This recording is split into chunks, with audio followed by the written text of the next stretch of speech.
O nosso amigo, qual é o seu nome? Nathan vai testando aqui o som, daqui a pouco vem a mensagem do Ciro. Leani, respondendo aí a sua provocação um pouco, é fundamental mesmo a gente repensar por que uma agenda que é do século XIX mesmo, ainda está aqui nos chamando a atenção. Infelizmente, a razão por que eu, assim, lá atrás, me inquietei com a questão dos 4 Objetivos Fundamentais da República é ao trabalhar no Ministério do Desenvolvimento e do Comércio Exterior e perceber que a cada um que sentava na cadeira, novos objetivos eram tratados e a gente nunca tinha uma continuidade na gestão. Então, o que eu percebo os 4 objetivos, se a gente trabalhá-los devidamente, e aí tem que cobrar o judiciário, talvez aí o professor César Brito possa nos ajudar a ver. O judiciário deveria trabalhar de uma forma a cobrar dos poderes que eles nos dessem respostas consistentes sobre esses 4 objetivos, e que não ficasse aí cada um tentando atirar para um lado. Há propostas de mudança da Constituição, eu mesmo participei de uma discussão, há atores que acham que temos que incluir a questão da sustentabilidade, de uma forma bem clara entre os objetivos, por exemplo, garantir a sustentabilidade do desenvolvimento nacional, ou garantir o desenvolvimento nacional sustentável. Mas o grande quê desses 4 objetivos, que ainda que a leitura deles é do século XIX, a interpretação deles pode ser do século XXI. Uma sociedade livre hoje envolve a gente ter que discutir segurança cibernética. Ou seja, nossos cidadãos, enquanto estão aí navegando na internet, estão com seus dados seguros ou não? Estão sendo manipulados pelos algoritmos do Facebook ou não? A questão da justiça, a gente também tem outras interfaces hoje que incorpora a questão do direito ao meio ambiente, etc. Desigualdade, a Constituição fala reduzir as desigualdades. Isso é um tema que sempre vai estar no século XXI, XXII, XXIII, Aí nós temos que escolher qual é o ritmo que a gente quer reduzir essas desigualdades. E por aí vai, Então, é possível reler os 4 objetivos, e eu acho que é um pouco o papel desse congresso fazer essa discussão. Eu gostaria de chamar para a mesa aqui também, se ela se dispor, a Anjule, para a gente fazer a primeira mesa aí que tem homens e mulheres de forma...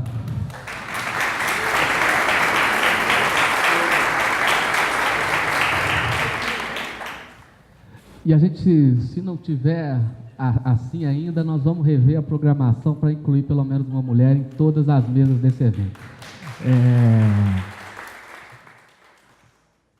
Ela já está pedindo mais de uma, mas aí depende também do tempo, a questão do tempo. Vamos chegar lá. Talvez no segundo congresso, se não der nesse. Mas sem demora, aqui a gente não definiu muito uma ordem de quem falaria.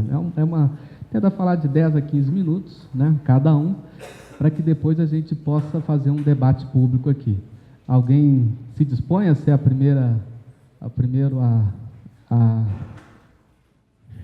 tá. O Nathan falou que vai passar o vídeo agora.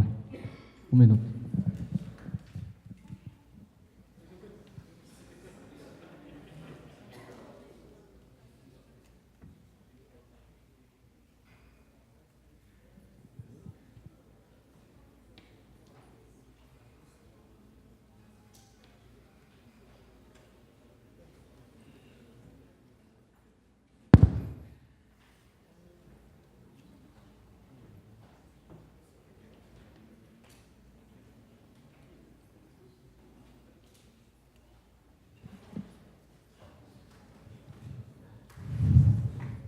Entendeu?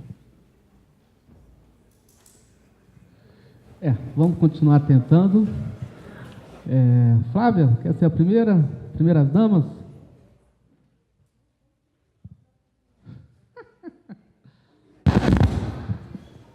César Brito, então, começa aqui a apresentação.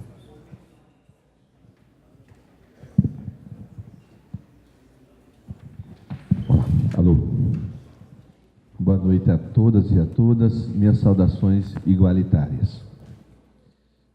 Quando eu recebi o convite, eu não tive dúvida de aceitar, embora da dificuldade que eu tenho de responder por WhatsApp. E eu vou explicar até porque a minha dificuldade com o WhatsApp, eu demoro muito a responder. O tema me parece bem interessante e algumas reflexões dele se faz. Quais são os 4 objetivos da República prevista na Constituição de 88? Construir uma sociedade livre, justa e igualitária, garantir o desenvolvimento nacional, erradicar a pobreza e a marginalização e reduzir as desigualdades sociais e regionais, promover o bem de todos sem preconceitos de origem, raça, sexo, cor, idade, qualquer outra forma de discriminação. Está aí no artigo 3º, que repete vários textos da Constituição nesse mesmo sentido. No preâmbulo da Constituição, invocando a proteção de Deus, para que tenhamos uma sociedade justa, fraterna, igual. E no artigo 1º, 5º, 6º, a Constituição toda hora fala isso. Nós que somos mais da área do direito, tem uma frase que diz assim: nada pode estar acima da Constituição. A Constituição diz tudo sobre as nossas vidas. E nós temos palavras bonitinhas para elas. Estatuto Republicano, a Constituição Cidadã, o que o Ulisses falava, Constituição Coragem, também o Ulisses falava, lei de todas as leis que todos devem obedecer. Ora, se é assim a Constituição, se todos têm que obedecer a ela, por que será que 30 anos, quase 30 anos depois de sua vigência, nós estamos discutindo esses mesmos objetivos? Por que eles não foram cumpridos 30 anos depois? Ainda estamos pensando em 30, talvez cheguemos perto de quase 60 anos depois da Constituição. O que está de errado? E o que ela quis quando estabeleceu esses princípios? Qual era o Brasil de 1988? Para se falar em sociedade livre, uma sociedade fraterna, justa.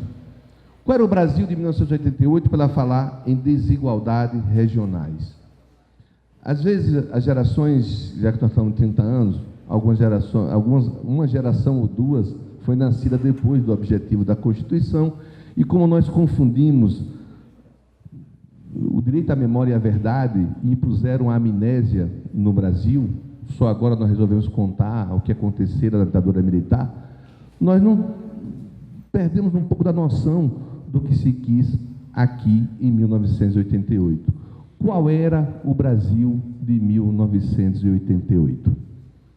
Se eu perguntasse isso em 1986, eu poderia ser preso, torturado ou exilado. Esse era o Brasil que nós vivíamos, em que tudo era proibido. A imprensa não podia falar, porque a imprensa trabalhava com alguém ao lado dela, sendo censor. Todas as notícias só poderiam sair se autorizada por um censor. Não se podia dizer, por exemplo, que havia um surto de meningite no Rio de Janeiro, porque se assim dissesse, poderia parecer que a política de saúde pública do Rio era ineficaz. Podia-se morrer pessoas, mas não poderia se falar sobre isso. Havia corrupção desenfreada em todos os lados. Para vocês terem noção, a Odebrecht, no governo Costa e Silva, era a 3ª maior empresa da Bahia e termina sendo a 2ª maior empresa do Brasil. E sabe o que ela constrói no governo Costa e Silva? A sede da Petrobras, a Edise.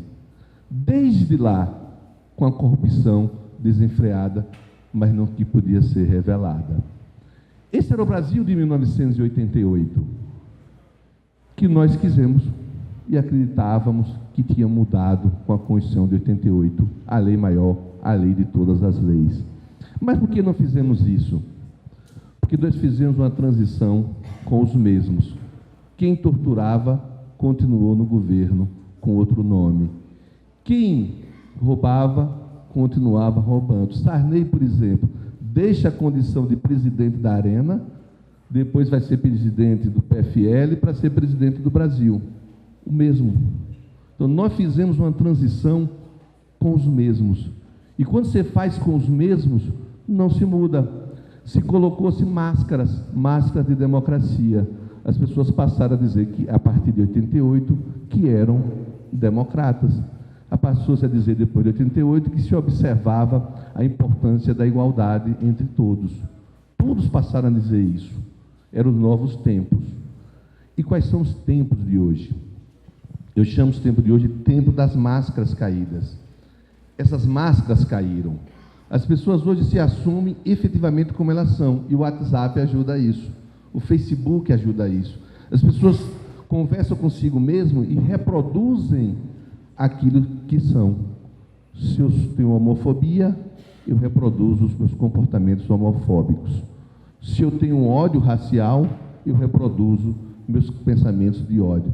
Por isso que os grupos começam a brigar, famílias brigam, ambiência de trabalho com muita briga, não porque o mundo ficou pior. A escravidão já era conhecida de todos nós. Eu estou lançando um livro, que eu vou deixar uns para distribuir, que é Luzes, Luizes, Luísa no Brasil Escravista, que eu conto a história de Luiz Gama, trazendo ele para hoje, porque hoje ainda temos 100 mil trabalhadores brasileiros na condição análoga a escravo, 35 milhões no mundo. Então, o mundo de hoje, que nós acreditávamos revogado pela Constituição de 88, ele se expõe agora sem máscara, como ele é, efetivamente reproduzindo cada pensamento de nós. Por isso que ninguém disfarça quando se aprova recentemente a reforma trabalhista, que eu chamo de consolidação das lesões trabalhistas. Por isso que ninguém reclama que no auge dos escândalos das empresas privadas financiando campanhas eleitorais, o Congresso quase, se não fosse uma decisão isolada do Supremo, ia permitir de novo o financiamento empresarial das campanhas eleitorais, no auge das discussões da corrupção, em que se faz investimento econômico nas campanhas eleitorais. As pessoas começam a dizer isso.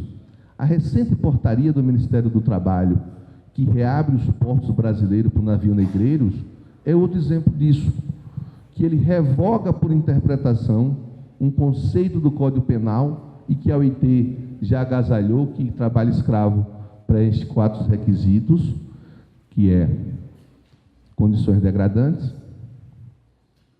prisão por dívida, horário de trabalho estafante e o impedir a locomoção do trabalhador. Esses 4, ele reduziu-se para 2, por portaria ministerial.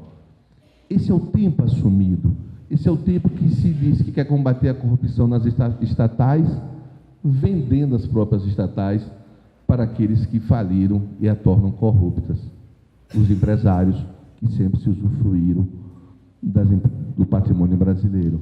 Esse é o tempo que nós estamos vivendo. E o que fazer com isso? E o que fazer com esse tempo de máscaras caídas? Eu sei o que eu digo para meus colegas engravatados, quando eu falo para os juízes, quando eu falo para os advogados e quando eu falo para o Ministério Público. A Constituição apostou muito na gente. A Constituição brasileira diz assim: eu não quero mais um judiciário acovardado, porque o judiciário brasileiro na ditadura militar estava acovardado. 3 ministros do Supremo Tribunal Federal na ditadura militar tinham sido cassados pela ditadura militar. Suspendeu-se ali o habeas corpus. Qualquer pessoa preso político que pudesse ser preso, sequer podia recorrer ao judiciário para ser solto. Quando chegavam os inquéritos que denunciavam pessoas torturadas, a magistratura e o Ministério Público não denunciavam o torturador, mas denunciava aquele que era torturado. E aí, como a Constituição compreendeu que era preciso da efetividade de seus objetivos, começou-se a fortalecer o judiciário. Nunca o judiciário brasileiro teve tanto poder quanto tem hoje.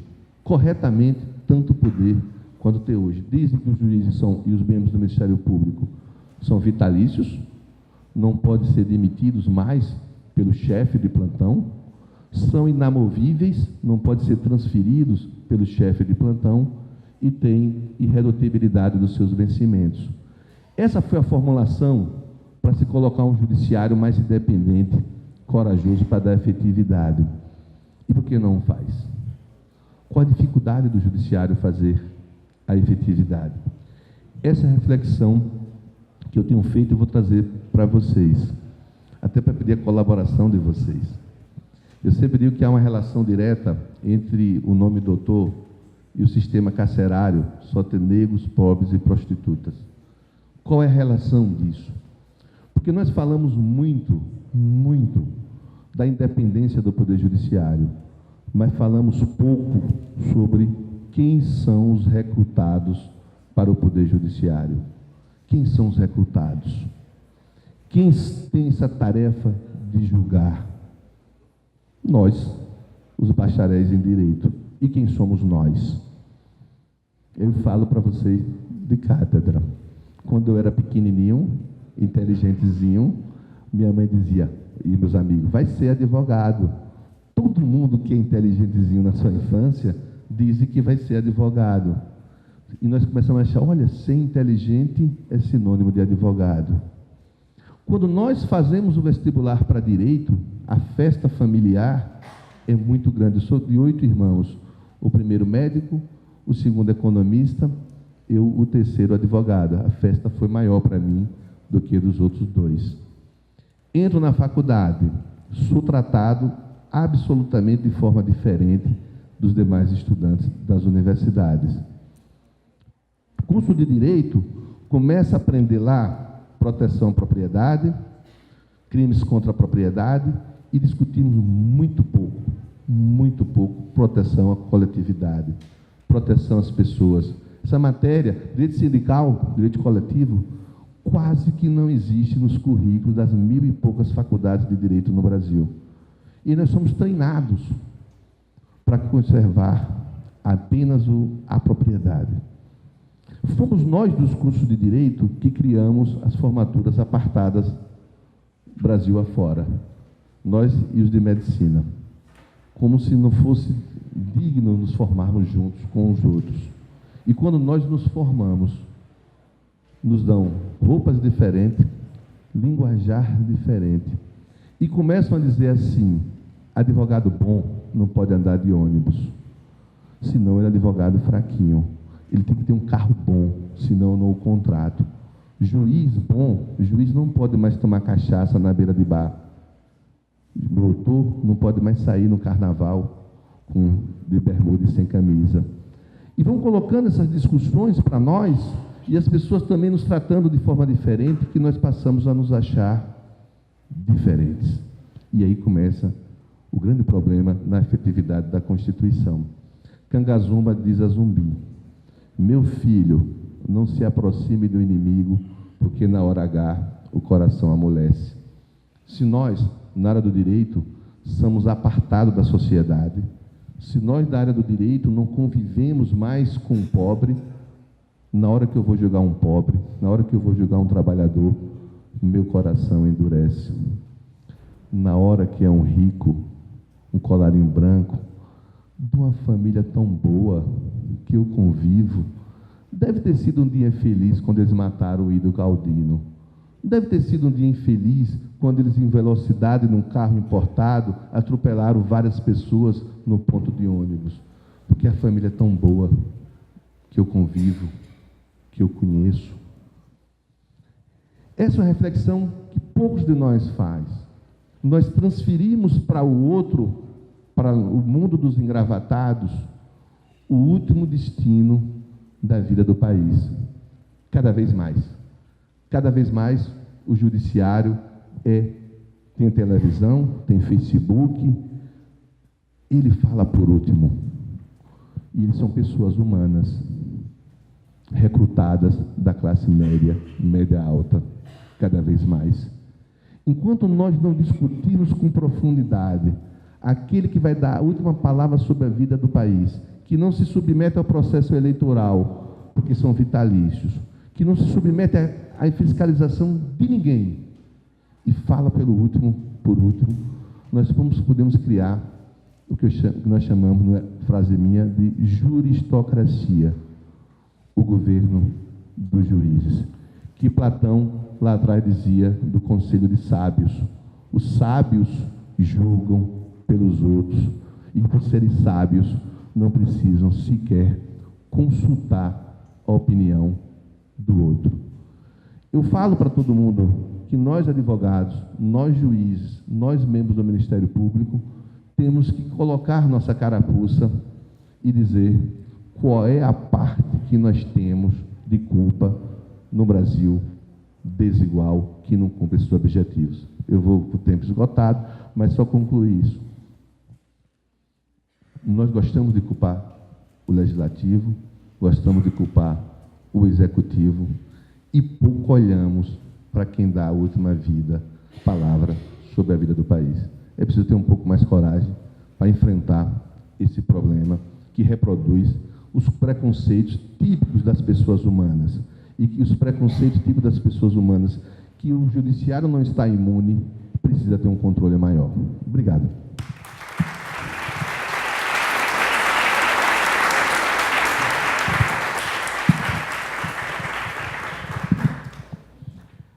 Eu acho que, resumidamente, a gente mudou a Constituição, mas não mudamos os costumes, né?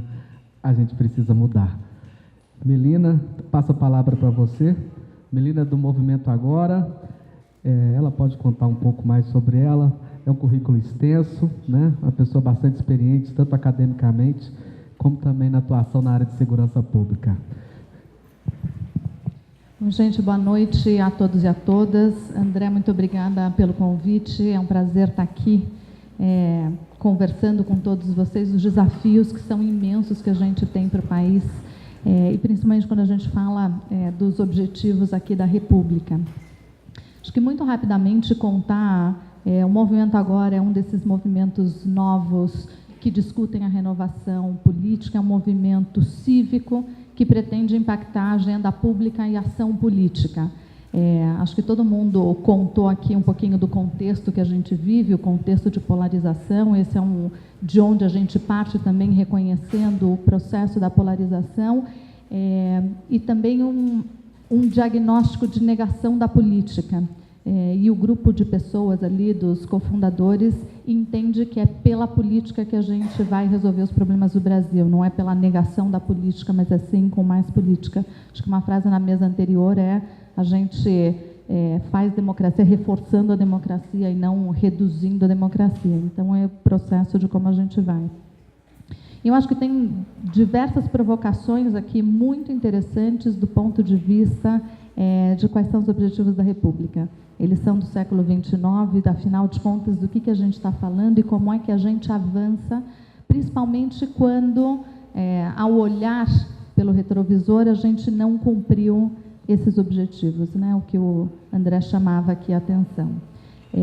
E aí colocar uma maneira, está aqui outro membro aqui do movimento, e aqui contar, talvez, como é que a gente, se por um lado os objetivos, eles de fato estão contextualizados, em que momento, pode ser elementos do século XIX, e por outro, como é que a gente reinterpreta eles à luz do momento que a gente está vivendo. E talvez é isso que eu quero contar para vocês, como é que a gente, dentro do Movimento Agora, tem pensado essa agenda e como é que a gente tem interpretado esses novos objetivos e essa agenda do país. A gente estabelece como os atributos para o país, o que a gente está procurando. A gente quer um país mais humano, um país mais simples e um país mais sustentável. Então, a partir desses 3 elementos e desses 3 atributos, a gente, no movimento, identificou o que a gente quer como as prioridades dentro de cada um desses elementos. Então, num país mais humano, ponto número 1, e de onde a gente parte, é a redução da desigualdade. Se a gente não reduzir a desigualdade no país, a gente não avança. E aqui a gente está falando de desigualdade não apenas numa perspectiva de renda e numa perspectiva econômica. Para reduzir a desigualdade, a gente precisa reduzir a desigualdade pensando a estrutura dessa desigualdade. Então, não é só um elemento que passa por economia e por renda, mas como a gente pensa o cidadão e coloca o cidadão no centro das políticas e avança nesse processo. Outros 3 prioridades que a gente tem aqui no Brasil mais humano é garantir políticas de qualidade. E aí a gente já ouviu aqui nas mesas anteriores como a centralidade da educação para a gente mudar o quadro, ela é absolutamente fundamental no país, então não adianta fazer essa discussão se a gente não melhora a qualidade de educação, até para que a gente possa promover oportunidades mais igualitárias para as pessoas. E isso vai passar por uma questão muito central, que é educação e é a produção de saúde. E aí colocar o cidadão no centro dessas políticas e como é que a gente avança.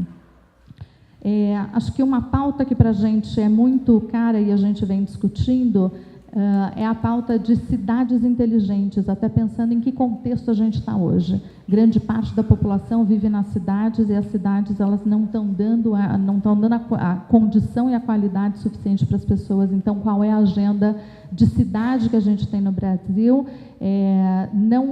Isso não significa ignorar o Brasil rural, mas a gente precisa pensar qual é esse elemento e como é que a gente tem migrado a população para a cidade, como é que a gente avança com uma agenda de cidade inteligente. E não dá para a gente falar de um país mais humano se a gente efetivamente não resolver o problema de segurança. E esse é um problema negligenciado no país, apesar de ser sempre entre as 3 prioridades e preocupações do brasileiro, o poder público não encaminha e não trata de segurança com a prioridade necessária, pensando em políticas que funcionem. E a gente tem visto, esse vai ser um debate muito importante nas eleições do ano que vem. A gente tem visto como essa pauta e como as pessoas têm medo e as soluções simplistas na área de segurança não funcionam. Então, essa agenda de bandido bom é bandido morto, essa não é a agenda que a gente vai resolver segurança no país. A gente, inclusive, aprofunda as desigualdades quando a gente olha a nossa população carcerária. O ano passado, o Anuário do Fórum Brasileiro de Segurança, do qual eu também sou membro, ele mostra que o ano passado foram 62 mil pessoas vítimas de homicídio no país. É isso que a gente está falando todos os anos. E a gente não coloca isso como elemento prioritário, e aí, falando de desigualdade, o dado que você já trouxe, de cada 100 pessoas que morrem no país, 71 são negras. A gente precisa reconhecer a gravidade desse fato para poder inverter. A gente está falando muito da diversidade aqui de gênero, mas a gente precisa reconhecer que faltam negros na nossa representação. E só assim a gente vai conseguir avançar. Então, sempre colocar uma mulher, mas também sempre a gente olhar para isso e como é que a gente acaba reproduzindo essa questão também da desigualdade étnico-racial que a gente tem no país. Pensando na agenda do que a gente entende como um país simples, a gente está pensando na eficiência do Estado. A gente precisa melhorar a eficiência do Estado. E aqui não tem a ver com o Estado maior, menor, etc. Ele precisa ser um Estado que funcione, que ele entregue políticas públicas de qualidade, que a gente tenha uma simplificação, uma desburocratização. E aí tem uma agenda muito importante para a gente, que é uma agenda de tecnologia. Não dá para a gente pensar qual é a próxima agenda, quer dizer, a Constituição de 88 a gente não tinha todos os avanços tecnológicos e nem internet, uma série de coisas de como a gente tem avançado e como a tecnologia pode, de fato, trabalhar e estar aplicada dentro do Estado na produção de melhores políticas públicas, de melhores soluções, inclusive no modelo próprio de representação que a gente tem. Antes era muito difícil você fazer uma consulta geral.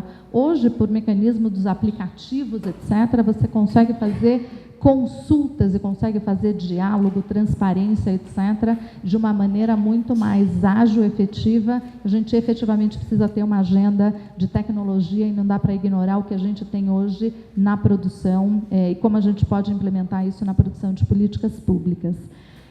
E a gente falou aqui como objetivo da sustentabilidade. Essa é a agenda também do século XXI. Então, como é que a gente pensa uma economia empreendedora, com um crescimento inclusivo e que a gente consiga gerar riqueza a partir do nosso patrimônio sociocultural, socioambiental. Essa é uma agenda que está colocada e a gente vem discutindo muito de quais são as proposições. Acho que um elemento importante como movimento e que para a gente é fundamental e que a gente reconhece também no diagnóstico é como hoje a política ela está muito distante das pessoas. Ela está absolutamente longe de qual é a necessidade e a ansiedade das pessoas. Então, no movimento, a gente se propõe a um processo de escuta ampla da sociedade e discutindo essas prioridades do que a gente aqui elenca e identifica como as prioridades da agenda do país para os próximos anos, como é que a gente faz esse diálogo com a sociedade e recuperando essa discussão da política com todo mundo. A gente fez algumas pesquisas e acho que tem números aqui interessantes para a gente falar um pouquinho de como as pessoas estão pensando e quando é que a gente sai da nossa bolha da rede social, a gente consegue ter uma visão talvez um pouco diferente desse processo de polarização que parece que todos nós estamos imersos o tempo todo. Eventualmente o Brasil real ele não está tão nessa polarização que a gente está da maneira como a gente está vivendo. Então, um processo de escuta, não só com pesquisas, mas de reocupar o espaço público e fazer o debate olho no olho. Como é que a gente recupera isso e como é que a gente discute e dialoga? Porque isso tem muita diferença, mas o desafio que a gente tem é como avançaremos em relação ao encontro de consensos. É só assim que a gente vai fazer política. O Brasil é absolutamente diverso, as ideias são diversas, mas é possível a gente ir avançando pouco a pouco e construindo consensos. Precisamos recuperar essa forma de fazer, e eu acho que os novos movimentos vêm aí com uma disposição de fazer isso, abrir diálogo, e eu acho que bastante em consonância com o que o Congresso 2030 propõe. Como é que a gente vai avançando, consolidando, debatendo e pensando? E aí, só para a gente falar um pouquinho da pauta de desigualdade, que ela é uma para a gente central aqui de como coloca, tem um estudo recente de um dos nossos colegas do movimento, do Humberto Laudares, que ele mostra que a desigualdade, ela começa, ele sempre diz, a desigualdade começa na história, ela passa pela cobrança de impostos e ela é aprofundada com os gastos públicos. Então, mudar essa estrutura significa mudar todo a história a gente não consegue, mas é preciso reconhecê-la. O último estudo, um paper que ele publicou recentemente, ele mostra que 20% da desigualdade dos municípios brasileiros, 20% da desigualdade, ela é explicada pela escravidão. Pensando o dia que a gente está hoje, não dá para não reconhecer essa diferença e essa desigualdade no Brasil, que ela é profunda e que a gente se recusa como país a reconhecer efetivamente como é que a gente avança a partir disso. E o primeiro passo é a gente reconhecer. Ela está, como os dados que o André nos mostrou, em todas as áreas. Ela está na saúde, ela está na educação, ela está na segurança, ela está na renda, ela está em absolutamente todos os lugares. É importante a gente reconhecer isso e discutir, aprofundar como é que a gente faz para superar. A gente tem, numa estrutura de cobrança de impostos, um processo hoje que 40% da nossa arrecadação vem do consumo e 20% da renda, que é exatamente o oposto dos países desenvolvidos. Então, como é que a gente tem também um processo regressivo na cobrança de impostos, como é que a gente tem que mudar muitas estruturas e muitos interesses para começar a quebrar a estrutura da desigualdade no Brasil. E ela termina com os gastos públicos. Como é que a gente faz esse investimento, coloca o foco no cidadão e entrega políticas de qualidade que gerem oportunidades mais iguais para as pessoas. Aí a gente pode falar de meritocracia, mas se a gente não tiver pontos de partidas mais parecido, a gente vai continuar produzindo as mesmas desigualdades. Então, o foco está nesse processo e a gente precisa mudar muito a estrutura para conseguir avançar na agenda do país e como é que a gente, então, alcança os objetivos, mas também dá passos e dá saltos, não necessariamente num caminho único, mas dando saltos efetivamente de mudanças e conquistas para que a gente reverta o quadro do país. É isso, muito obrigada.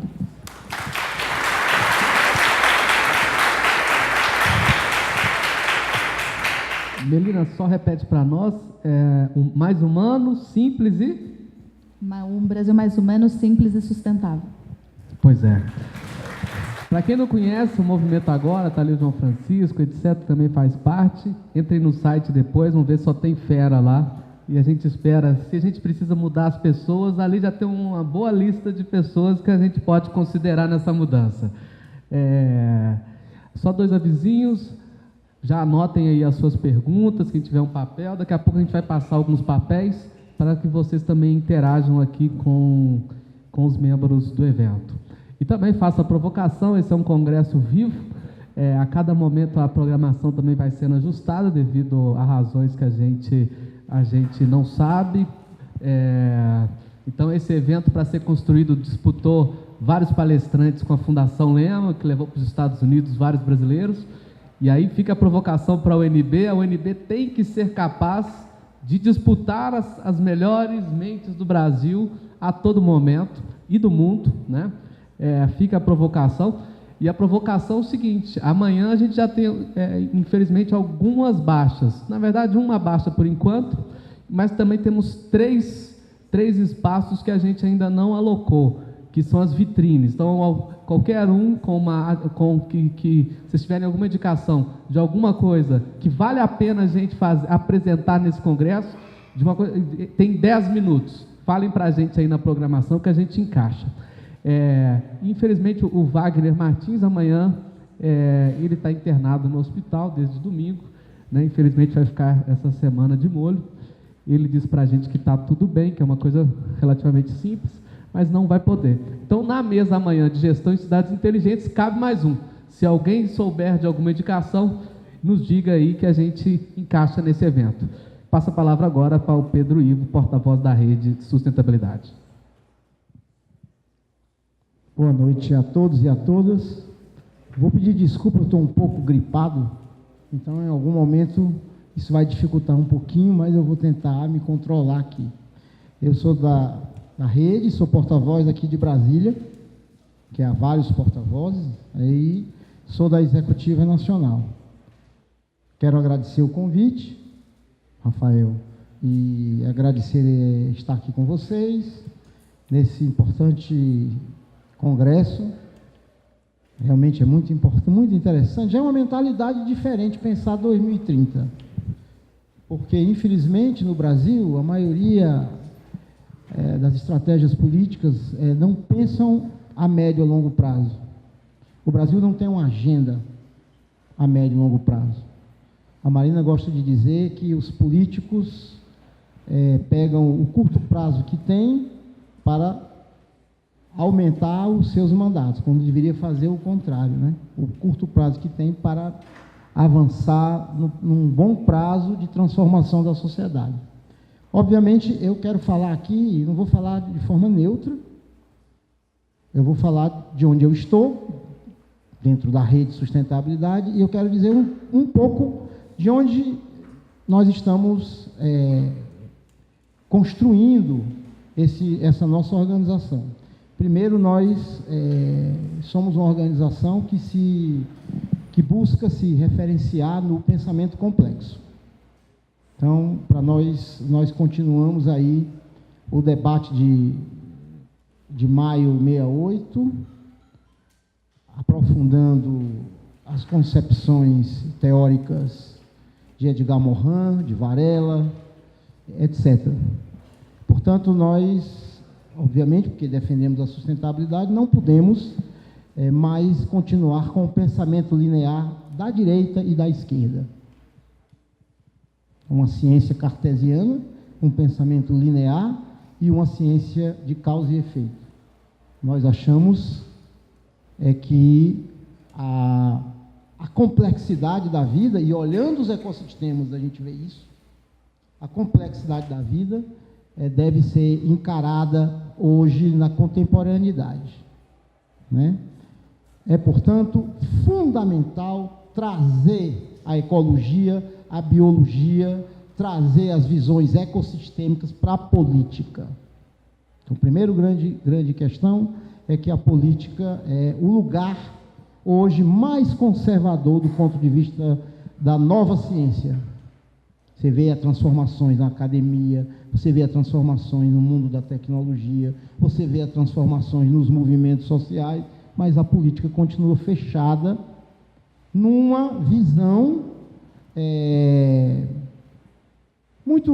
principalmente no Ocidente, muito influenciada pela Revolução Americana, Revolução Francesa. Isso não cabe mais, né? Então, a gente vem do pensamento complexo. Segunda coisa, o nosso projeto central é a sustentabilidade. Mas a sustentabilidade não é só meio ambiente. O meio ambiente é chave na sustentabilidade. Mas a sustentabilidade interage pelo menos com 7 elementos centrais. Claro, o meio ambiente. Não há sustentabilidade sem considerar os ecossistemas. O segundo é cultural. Não há sustentabilidade sem diversidade cultural.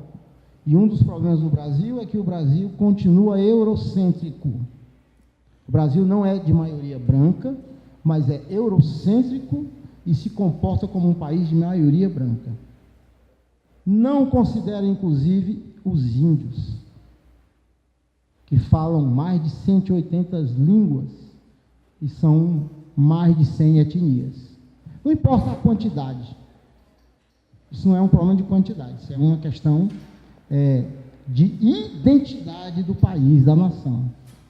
Sustentabilidade, portanto, são no mínimo 7 elementos. Já só tenho 10 minutos, vou passar nisso, porque vocês sabem bem. Então, não é só meio ambiente, é a questão cultural, é a questão econômica, é a questão democrática, é a questão de justiça. Não pode haver sustentabilidade com uma visão só preservacionista, porque as populações, as comunidades, realmente enfrentar o problema da desigualdade é central, e é também ética e estética. Não vai dar tempo de falar nisso, mas no debate a gente pode debater essas questões. O terceiro elemento também que constitui a rede é que nós defendemos uma sociedade mais horizontal. Nós gostamos de dizer que nós somos o primeiro partido, não partido da República. Realmente a gente não gosta de partido. A gente só organizou um partido que a lei exige. Nós, na nossa visão da complexidade, da sustentabilidade, numa visão holística, não é mais organizar estruturas segmentadas para representar só um setor. Então, nós consideramos que a médio e longo prazo os partidos vão se transformar de tal forma que não serão mais partidos. Principalmente porque nós vivemos hoje a sociedade avançando na tecnologia, ainda mais na banda larga, na internet. E para alguns que acham que isso é só uma coisa da modernidade, é bom lembrar o velho Barbudinho que dizia que defendia a sociedade dos indivíduos livres, sem Estado, sem estruturas fechadas como é hoje. A sociedade vai caminhar para isso. A sociedade vai caminhar para isso.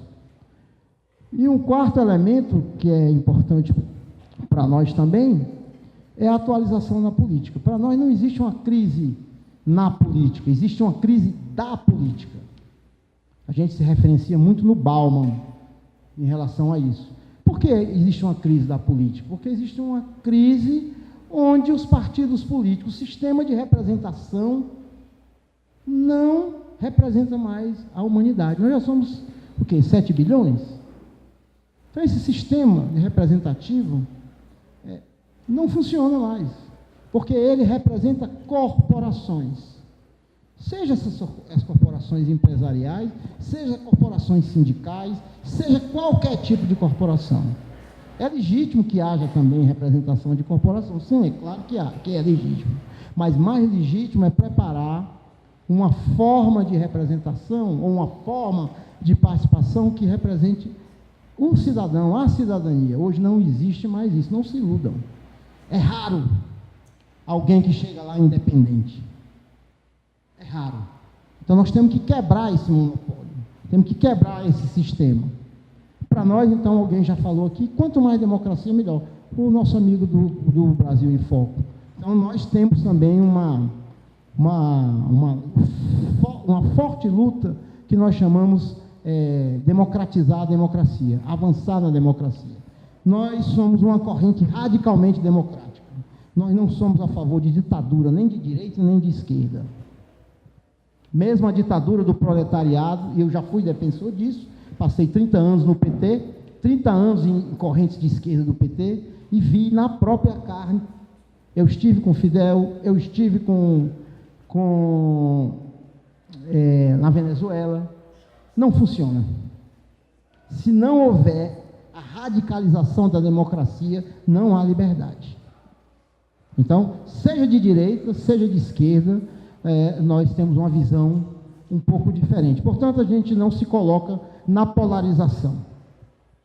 Não que ela não exista, claro que ela existe, ela é muito forte. Eu vou falar um pouco mais sobre ela, porque que ela está ficando cada vez mais radicalizada. Porque que está crescendo.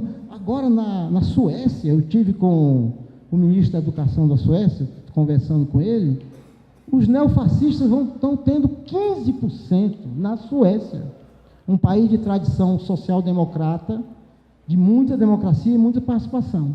Esse fenômeno não é o fenômeno do Bolsonaro e os bolsonaritos, não é um fenômeno brasileiro.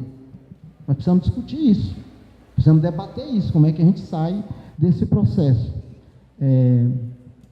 Dito isso, esses quatro elementos que nos são colocados aqui, quero dialogar com eles. Primeiro, foi uma grande vitória a Constituição de 88. É claro que esses 4 elementos que foram conquistados com muita luta na Constituição de 1988, que é uma Constituição progressista, e olha como ela ainda é atual. Ela não foi conquistada, ela foi conquistada, não foi uma dádiva. Foi uma capacidade que a sociedade teve, que os parlamentares, que eram minoria, transformar essa Constituição numa Constituição progressista. Então, obviamente que muitos que votaram nessas quatro elementos centrais da Constituição não defendiam eles. E nem defende até hoje. Aqui tem luta social, luta popular, luta democrática. Então, por que o Brasil não atingiu? Porque isso aqui está longe de um consenso. Isso aqui a sociedade teve a capacidade de impor isso sobre os conservadores, mas vira e mexe, eles querem, na prática, pisar, e estão pisando na Constituição de 1988. Então, óbvio que sociedade livre, justa e solidária não é consenso para todos, e mesmo no campo progressista há diferença sobre ela, mas eu quero falar mais sobre essa questão do desenvolvimento nacional. Porque sociedade livre, justa e solidária, eu acho que é um objetivo e um sonho de todos aqueles que amam a liberdade, que pensam num mundo melhor. Não vou falar muito, no meu tempo não vai dar. Mas desenvolvimento nacional é uma palavra que, por si só, é insuficiente. Porque o desenvolvimento nacional, ele tem preço. Nós temos que saber o que nós queremos com essa ideia de desenvolvimento nacional. Claro que um país não se desenvolve se não tiver isso. Mas, para nós, o desenvolvimento nacional só é coerente no mundo em que vivemos se ele for um desenvolvimento de transição para uma sociedade sem carbono, o que nós chamamos de desenvolvimento sustentável. E nós já temos ferramentas para fazer isso. É preciso, portanto, é uma decisão política, não é uma decisão de falta de tecnologia, de falta de mecanismos, de falta de ciência. Então, para nós é muito claro, não há como seguir uma visão produtivista no mundo, e o Brasil, tanto a direita como a esquerda, são produtivistas. Eu digo mais, a gente já entendeu a desigualdade, a gente já entendeu a exploração, mas a gente não entendeu a persuasão do consumo. Não quero provocar, mas olha aqui, está na minha mesa. Ó. Em plena crise climática, nós estamos aqui com essa garrafa aqui. Em plena crise hídrica, nós estamos com a água que está sendo... Não vai ser privatizada, já está sendo privatizada. É um bem comum, está sendo privatizado. Ah, então vocês são antiprivatistas? Não. O problema é que a natureza não pode ser privatizada porque é um bem comum. A natureza não é do mercado, a natureza não é nem sequer dos seres humanos. A natureza, em algumas constituições, como a do Paraguai e do Equador, é sujeito de direito. Como na Índia, um rio na Índia tem direito civis consignados na Constituição. Porque os ecossistemas não são estáticos, não são mortos, são vivos e fazem parte do equilíbrio geral do planeta. Então não pode haver um desenvolvimento nacional que não considere mais isso.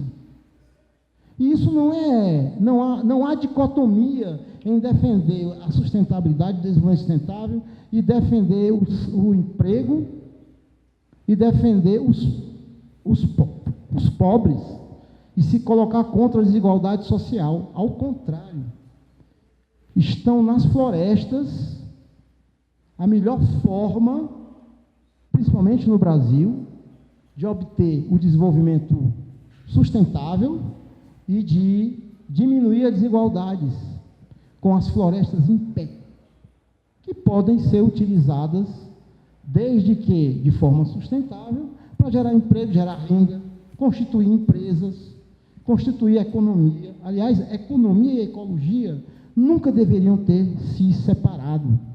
Economia e ecologia, até pela epistemologia da palavra, uma ordena a casa, a outra cuida da casa. É a nossa sociedade que separou ela. Mas isso não é para ser separado. Então, eu acho que na escala da visão de desenvolvimento nacional, tem muita coisa que precisa ser atualizada. Marginalização com redução de desigualdades sociais e regionais. Pô, Bolsa Família representa o quê? 0,3, né? E fez o que fez.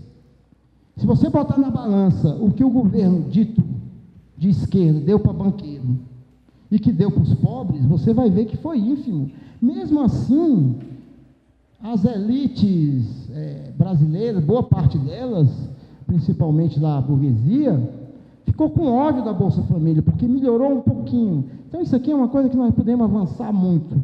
Vou terminar mesmo. E, bom, todo esse processo de preconceito que está havendo no Brasil, ele é casado com essa polarização exacerbada que vem em cima de uma realidade crua, concreta. Se os governos de direitas foram ruins e são ruins, não oferecem alternativa, infelizmente, os governos de esquerda na América Latina frustraram principalmente a juventude.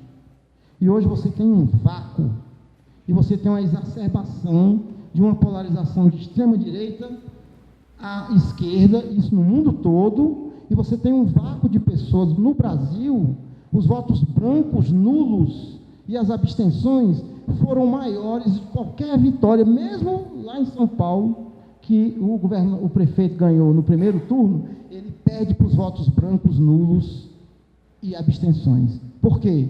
Porque há uma frustração com a política e com os políticos. Por isso nós precisamos abandonar a política? Não. Nós precisamos ressignificá-la, buscar uma nova política e dialogar com essas pessoas e dialogar numa nova visão.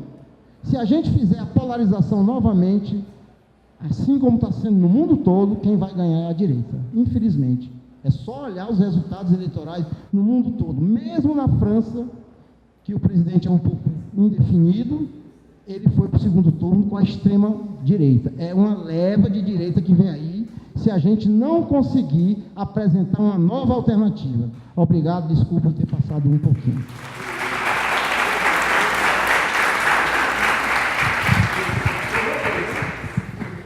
Temos que conquistar, então, que a Constituição que a gente quer, né? Ou seja, conquistamos ali os objetivos escritos, pactuados, agora temos que conquistar a efetivação deles, né? Ótimo. Eu vou passar agora a palavra para a Flávia Giannini.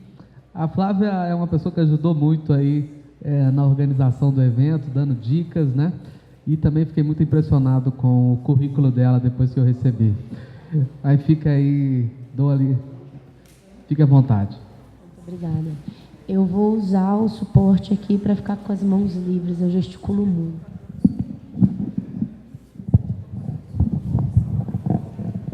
Ah, tá. Eu tento falar baixo porque, no geral, eu grito, viu, pessoal? Então, se estiver incomodando, peço a todos desculpa pela voz, porque vou usar a expressão do nosso companheiro Silvio Costa ali do Congresso em Foco. Me tiraram das minhas férias para estar aqui. Agradeço muitíssimo o convite, mas foi pisar em Brasília e a nhaca deve ter caído em mim e eu estou com todas as ites possíveis, sinusites, rinites e etc. e tal. Primeiro eu vou agradecer mesmo o convite, André. Eu fiquei muito impressionada com a determinação de vocês em realizar o evento. Foi um pedido de um amigo muito querido e qual eu respeito muitíssimo. E ele falou, olha, ajuda o pessoal para a gente montar uma galera bacana para discutir isso aqui. Eu peço desculpas pela falta de preparo, eu realmente venho quase aí de 10 dias de folga, e eu não sei se vocês sabem, é muito difícil para um jornalista sair de folga. A última vez que eu saí de férias, eu viajei num sábado, no domingo, o Papa renunciou. E isso nunca tinha acontecido, na verdade, a única vez que aconteceu na história não existia imprensa, ou seja, a gente não fazia ideia do que a gente deveria fazer. Vou agradecer meus amigos, a Tatiana de Mendonça Vicentina e a Camila Moreno, que me cederam um blazer e o vestido, porque vindo da praia eu só tinha canga, biquíni e short na mala. Mas, então, os jornalistas, eles sabem fazer mais perguntas do que dar respostas, né? E eu vou deixar isso para os especialistas. A gente tem vários aqui na mesa. A gente tem pessoal de direita, a gente tem a nossa militância, a gente tem os políticos. Eu vou mais exercer as provocações aqui. E eu vou tentar não dar dados, porque, afinal de contas, a gente está numa universidade, eu acredito que isso seja o que vocês mais têm. O André já fez uma explanação muito importante aqui quando a gente começou. Acho que não deve ser coincidência, ou talvez seja, o congresso ser realizado no dia 20 e no dia 21. Espero que não.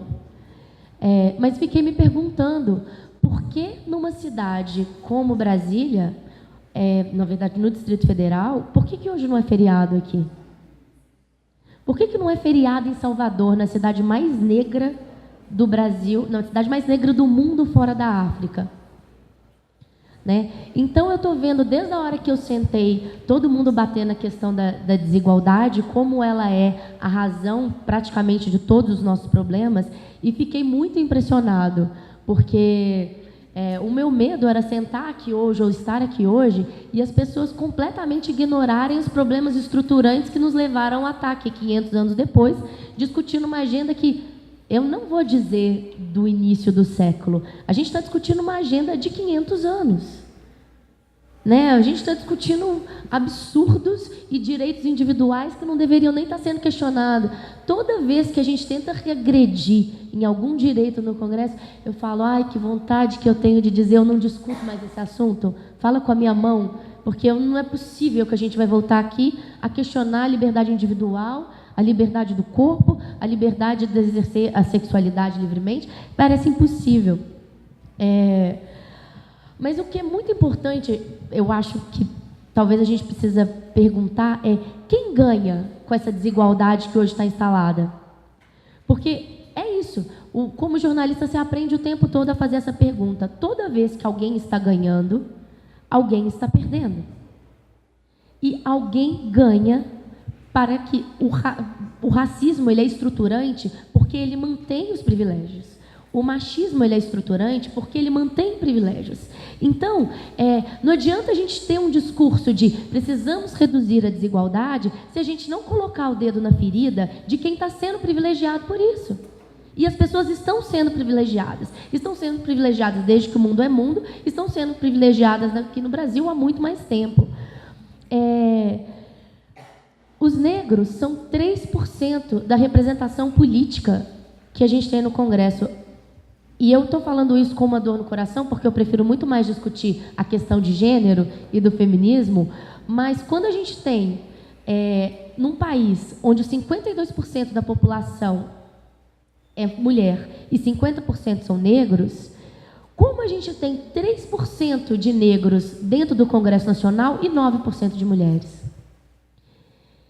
Então, as desigualdades regionais, elas são importantíssimas. Aquilo que a gente tem falado realmente é importante a gente dizer. Os 7 objetivos do milênio, se eu não me engano, eles foram alcançados no Brasil em sua totalidade. Nós entregamos os resultados. A questão é, onde esses resultados foram alcançados? Eles foram alcançados igualmente? Nem de longe. Quem trabalha com políticas públicas está cansado de saber que em Oriximiná, no Pará, ou em Barro Alto, em Goiás, as questões são completamente diferentes e lá a gente não passou nem perto dos 7 objetivos. E a gente está aqui agora propondo os novos 17 e discutindo o Brasil de 2030. Só que a gente só vai conseguir realmente resolver o problema hoje na hora que a gente conseguir falar da nossa realidade.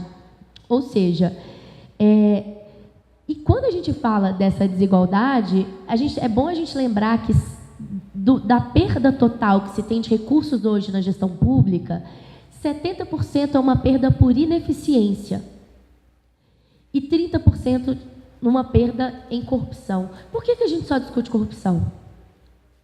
A gente não discute a baixa qualidade dos políticos que ocupam cargos públicos, seja no nosso legislativo, seja no nosso executivo e seja nas eleições majoritárias nos nossos estados, nas nossas cidades, etc. e tal.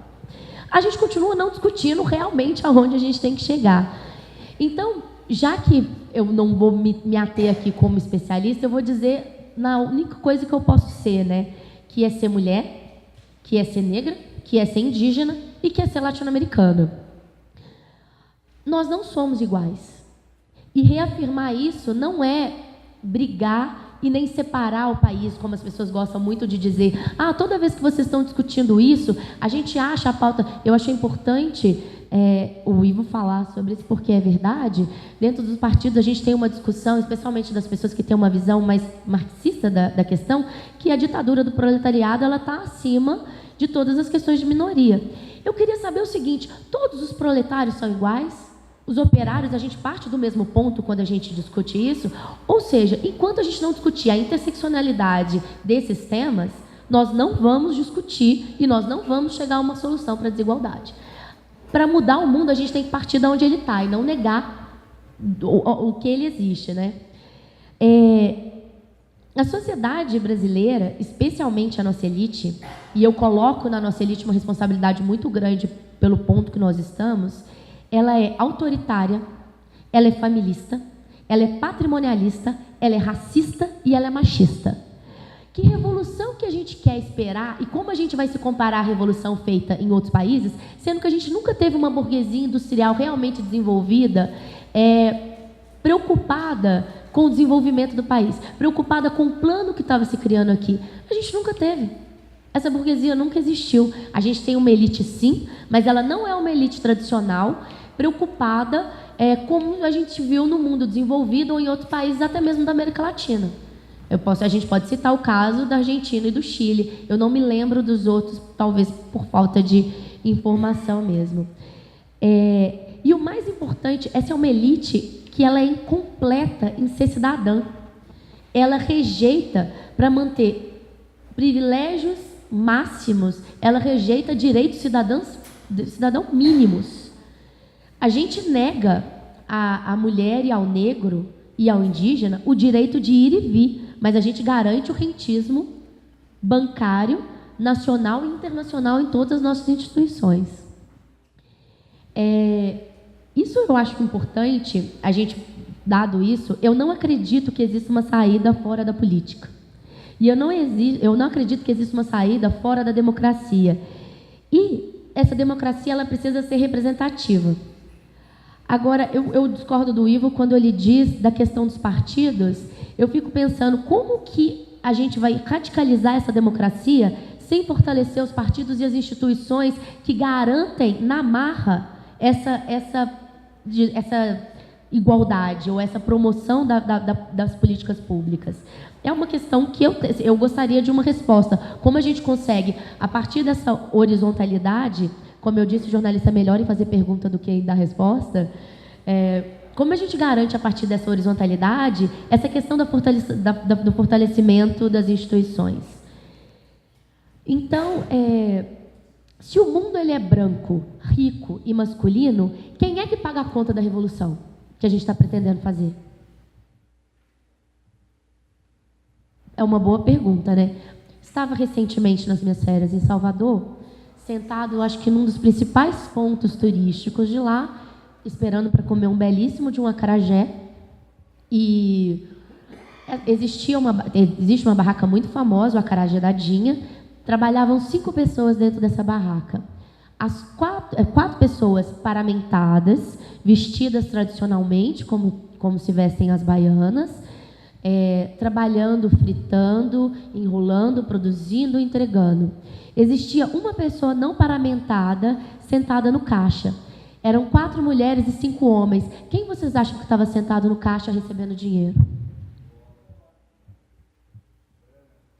Exatamente. O homem. Porque mesmo o homem, independente dele ser negro, ele tem o direito dele de ir e vir garantido mais do que o meu. Mesmo o homem negro. Né? E a gente tem que lembrar que a base da pirâmide é a mulher negra. E acima dela estão todos os outros em termos de garantias de direito. Observem a situação da política na Alemanha agora. Existe um grande risco da Angela Merkel cair. E isso tem a ver muito com o que o Ivo estava falando também dessa questão da polarização, mas me lembrou muito o nosso impeachment, que eu não reconheço, e reconheço que para mim é um golpe político-judiciário. E me lembrei do caso dela. Eu falei, mais uma vez vamos derrubar uma mulher por uma questão de coalizão. Não entrando aqui no mérito das políticas que elas desenvolvem ou do trabalho que elas faziam. Agora, essa saída, né, que a gente vai dar hoje, sobre essa questão do desenvolvimento. Quem ganha liberdade quando a gente a gente garante o desenvolvimento num país tão desigual? Se a gente não promover essa desigualdade, esse desenvolvimento vai favorecer a quem? Mais uma vez, a quem está no topo da pirâmide, que é como tem acontecido há 500 anos, porque falar que o Brasil não desenvolveu é uma mentira. A gente desenvolveu sim, o Brasil evoluiu muito na história. A questão é, evoluiu para quem? Né? Evoluiu por quê? E evoluiu de que forma? Eu acredito nesse desenvolvimento econômico, e eu parto do ponto de ser uma jornalista especializada em economia, que esse desenvolvimento ele só faz sentido se ele for prioritariamente voltado para o desenvolvimento social. E isso eu concordo 100%, Ivo, com você. Ele só existe se ele for sustentável e se ele proteger o meio ambiente, porque afinal de contas a gente está discutindo de recursos que não são infinitos. Ou a gente garante a manutenção desses recursos pela eternidade, ou a gente vai deixar de existir, como provavelmente vai acontecer com todos os seres vivos sobre a Terra em algum momento. O desenvolvimento, eu garanto, ele não chegou para minha amiga Gisele Martins, lá no Complexo da Maré, no Rio de Janeiro, que ontem eu conversei com ela, e há poucos dias a Maré ficou 9 horas sob tiroteio cerrado, sem os moradores poderem sair de casa. Então, mais uma vez, esse desenvolvimento, a gente fala como a gente precisa garantir o câmbio, a gente precisa garantir as condições econômicas, e a gente garante, eu acho que eu passei 15 anos da minha vida ouvindo os empresários reclamar de quantas condições no Brasil eram difíceis para fazer negócios, e eu concordo com eles, realmente é muito difícil para fazer negócio. Mas quem são essas empresas que hoje a gente quer desenvolver na marra? A gente quer desenvolver na marra empresas que... eu falo que, como imprensa econômica, eu acho que eu ajudei muito a calcar essa ideia da meritocracia e o quanto no Brasil era difícil de se fazer negócios. e dando justificativa para eles, nossa, precisamos de redução, impostos, tributo, organização, eficiência e tal. E a gente esqueceu de contar o quanto essa eficiência empresarial e essa iniciativa privada no Brasil é fraca e ruim. E é tão ruim quanto a gestão pública. Eles não são melhores. E a gente tenta pegar as fórmulas que a iniciativa privada aplica e vamos negar a política, vamos trazer os não políticos, vamos fazer a nossa gestão pública espelho da iniciativa privada, mas a gente esqueceu de contar que essas empresas são alavancadas, mal desenvolvidas e tem péssimas razões bancárias ali para a gente contar. Quando veio a pequena crise, a gente viu o quanto eles dependiam das políticas públicas para poder desenvolver isso. Eu penso que hoje é o que eu falei, quem vai pagar a conta da revolução? Dessa revolução que a gente precisa fazer, e ela é urgente e necessária. E eu falo que essa revolução ela vai ser ambiental, ela vai ser social e ela vai ser econômica, né? Desde que a gente dê as ferramentas e garanta para as pessoas no qual a revolução realmente interessa que isso vai acontecer. Eu aceitei esse convite porque eu falei assim, olha, eu acho que realmente uma mesa de discussão de desenvolvimento não pode faltar uma mulher negra, não pode faltar uma mulher indígena, não deve faltar um representante LGBT, não deve faltar um trans, porque a gente vive discutindo e sentando na mesa para discutir políticas públicas sem sentar e conversar com essas pessoas. A gente não ouve elas nunca, em momento algum. E eu quero saber que em momento que a gente sentou com um trans aqui e perguntou para ele ou para ela o que é necessário para poder resolver o problemas ou que caminhos a gente deve seguir.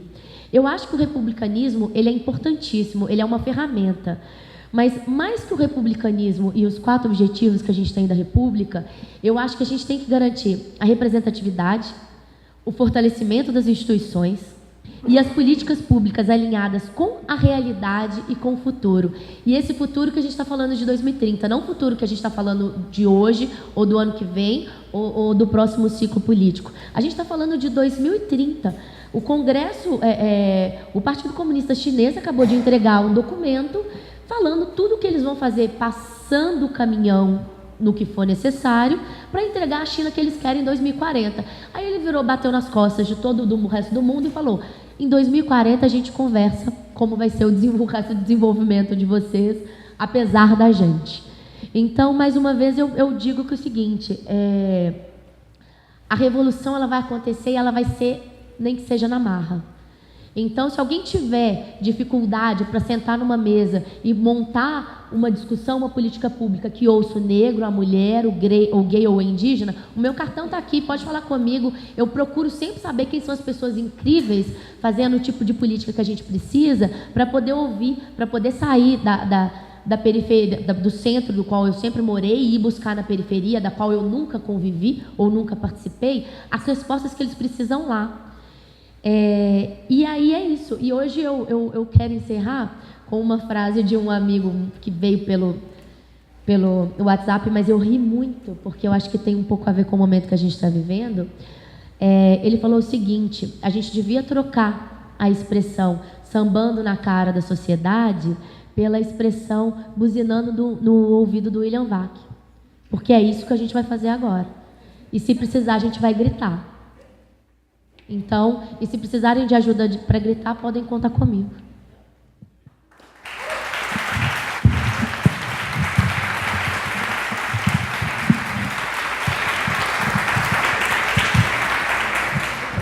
Muito obrigado, Flávia. Em certo momento até me arrepio, sabe? E aí fica 2 questões, assim, entre as várias, que me marcaram muito, né? Eu acho que a gente discutiu o Brasil de 2030 e os objetivos fundamentais da República, a gente tem que parar para analisar quem ganha e quem perde com esses objetivos, e a gente vai ter que saber negociar e, às vezes, nós vamos ter que saber conquistar, né, Pedro Ivo? E a outra coisa é que também não dá para falar de objetivos tão macro se a gente não conseguir também perceber cada localidade, né? Na Maré, esses objetivos são interpretados de uma maneira, né? Aqui na Brasília, na UNB, de outra forma, a gente precisa ter também a capacidade de perceber cada um desses casos. Então, passamos para as etapas de perguntas. Eu faço aqui a primeira para a Anjule, né? Mas depois a gente aqui, né, ou continua respondendo a mesma pergunta, ou vocês trazem as perguntas, vem aqui ao microfone, tem 1 minuto para fazer a pergunta, e nossos painelistas têm 3 minutos para responder, para a gente dar uma atividade bem dinâmica. A Anjule só vai ter 5 minutos aí, ela já falou na outra mesa, e depois ela entra na mesma dinâmica dos outros. A pergunta que vai para ti, é o seguinte: os estudantes querem saber como é que eles podem contribuir com a agenda para 2030, né? Então fica aí o desafio para você dar uma pista para eles de como eles podem, de que eles podem contribuir aí para a agenda de 2030. Obrigada pela pergunta, André. Obrigada também pela oportunidade de participar da mesa novamente. Acho que é um avanço que a gente tem aqui em colocar mais mulheres para falar, né? A gente tem que colocar mais mulheres, tem que colocar mais negros também para falar. Então, eu quero saudar aqui o Thiago, que está gravando ali o vídeo para a gente trabalhar depois na página. Thiago, à frente aí, junto comigo e outras pessoas que estão participando da Olaria Cultural, lá em São Sebastião. Ele é responsável pelas ações culturais, né, praticamente todo, Sarau do Barro, Samba da Vela toda terça-feira, né, e a gente está no mês agora de comemoração da consciência negra, e estamos numa agenda aí, ele está à frente de tudo isso, da parte cultural e política também. Então, saudar o Thiago, que está aqui, como sempre, militando junto com a gente.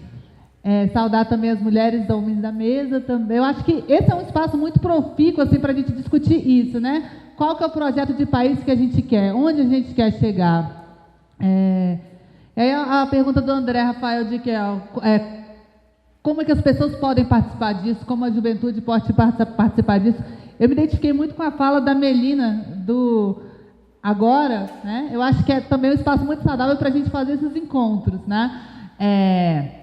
Eu acredito muito mesmo que a saída está em primeiro, assim, né?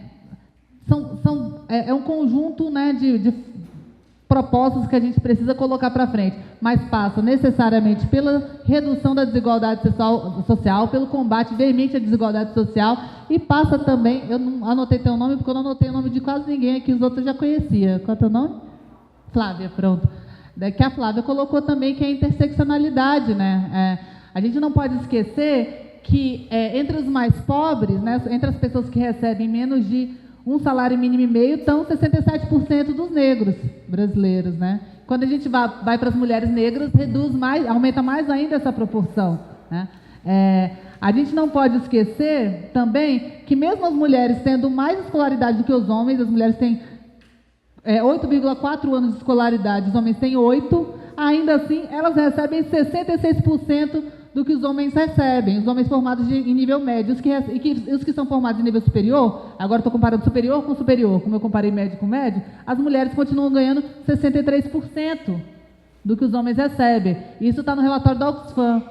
Então, isso é muito importante. Eu vou falar aqui para as economistas que estão sentadas também. As economistas estão em situação pior ainda, porque elas recebem 61% em comparação aos seus companheiros formados, né? Então, a gente precisa entender que a desigualdade ela é o maior problema do Brasil hoje, né? Eu estou aqui fazendo uma posição mesmo, porque eu trabalho com combate à corrupção, trabalho com transparência, mas, diferente do que se diz por aí, se tentou pregar, a corrupção não é o principal problema do país. É a desigualdade social, porque por nós temos um país desigual, um país com baixa escolaridade, com 7,8 anos de escolaridade, menos aí do que Chile, Argentina, México, estou comparando com a América Latina, tá? É por isso que a gente não consegue exercer um controle social efetivo. Então, a corrupção, ela vem daí, né? A falta de cobrança, de transparência, vem também da baixa escolaridade e da alta desigualdade social, porque se o cidadã tem que se preocupar com o que ele vai comer no dia seguinte, né? Se preocupar com a fila do hospital para o marido e para o filho que estão doentes, né? Como é que a gente consegue ter um combate à corrupção efetivo? Não tem. Tem momentos históricos muito específicos em que há uma conjunção de fatores que tornam isso possível, mas fora isso é muito, muito difícil.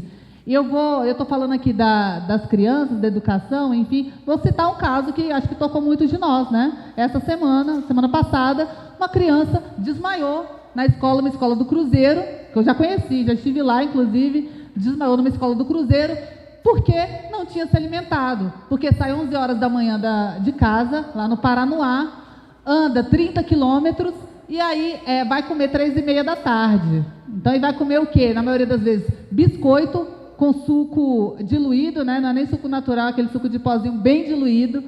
Eu estava conversando ontem com uma professora de nível fundamental, ela falando que, olha, aqui 3 dias por semana é biscoito Maria com suco, 2 dias por semana é pipoca.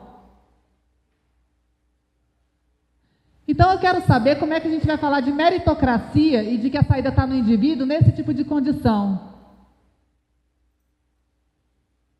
Como é que a gente vai cobrar dessa criança que ela consiga as mesmas coisas que conseguiu um herdeiro? Eu já falei aqui do imposto sobre heranças no Brasil, que varia aí, mas está numa média de 3,45% no Brasil, em comparação com outros países que são extremamente capitalistas também, mas tem um pouquinho mais de senso de oportunidade com relação às oportunidades, a cobrança de imposto é muito maior. Vou comparar com os Estados Unidos, que é de 40%. Tá? Mas ninguém está falando aqui de socializar os meios de produção, não. A gente está falando, nesse momento aqui agora, nisso aqui, é de um pouco mais de humanidade, numa sociedade que seja um pouco mais humana, Melina, né? Não é verdade? Eu vou encerrar, porque eu também, acho que são só 5 minutos para mim. Eu já falei, então, eu entendo. Então, a gente precisa, assim, discutir, de fato, aí para Brasil 2030, né? Para o DF 2030 também, uma questão essencial que é a justiça fiscal. Então, essa desigualdade ela tem que ser, de fato, combatida por meio da justiça fiscal. A gente tem um sistema tributário absolutamente regressivo, né? Um sistema tributário aí que pesa sobre tributos indiretos, e nós precisamos trabalhar no aumento dos tributos sobre patrimônio, né? Aumento da progressividade do imposto de renda, inserção de outras alíquotas, e não esquecer também da redução do tributo, por outro lado, porque nós temos os mais pobres e a classe média que carregam o Estado nas costas. Entre os mais pobres do país, né, os mais pobres do país gastam 1/3 da sua renda só com tributos. Enquanto para os super ricos não pagam nada. Não pagam, os mais ricos pagam 7%, os super ricos, então, se diluem de uma maneira, né? Então, progressividade do imposto de renda, acabar com a isenção de lucros e dividendos, porque, incrivelmente, o Brasil embarcou nessa e continua nessa até agora, entrou na década de 90, na isenção dos lucros e dividendos. Na OCDE, dentre os países da OCDE, só Brasil e Estônia, se eu não me engano. Estônia, isso mesmo. Tem isenção sobre lucros e dividendos. Então, eu quero saber como é que a gente fala de oportunidades e de meritocracia se os super ricos não estão pagando a parte deles. Como é que a gente fala de meritocracia e de oportunidades, né, se nós temos as mulheres e os negros excluídos, né, do espaço de representatividade política? Como é que a gente vai construir políticas para os negros e para as mulheres se não for pelos negros e pelas mulheres? Né? Então, chega de querer construir para os outros, né, desde que eles venham e construam também. E aí eu vou tocar na questão, para encerrar mesmo, de verdade, vou tocar na questão do Pedro Ivo, da horizontalidade, que eu sou totalmente favorável. Eu acho que é isso. Enquanto a gente não horizontaliza nossas estruturas, não torna as nossas estruturas mais permeáveis, eu estou falando dos partidos também, mas das instituições, não torna as estruturas mais permeáveis à participação popular, né, à vontade das pessoas, as coisas não vão mudar. Nós temos um poder que é extremamente concentrado no Brasil, né? É extremamente concentrado. Os caras que estão no Congresso Nacional, que estão no governo agora, eles decidem o futuro da população, decidem todos os projetos. A gente não é chamado para conversa, não é chamado para consulta. Ninguém quer conversar, a população não é chamada para conversar. Ninguém quer conversar com a gente. Então, a gente precisa, assim, mudar radicalmente a forma como as estruturas estão montadas. As estruturas são antipovo, né? Não querem ouvir o povo. Quanto mais longe, mais marginalizada e mais excludente for essa política, melhor. Né? Melhor, porque aí você pode continuar favorecendo os interesses do 1% da população. Mas no Brasil é pior, porque é do 0,1% da população, que é quem coloca esses políticos no poder, que é quem faz aí 1/3 do Congresso Nacional ser formado pela bancada do agronegócio, que é o que faz com que 18 homens decidam sobre o útero das mulheres no Brasil. Isso é inaceitável, né? Isso é inaceitável, tem que ser dito. Então, muito obrigada, acho que é isso.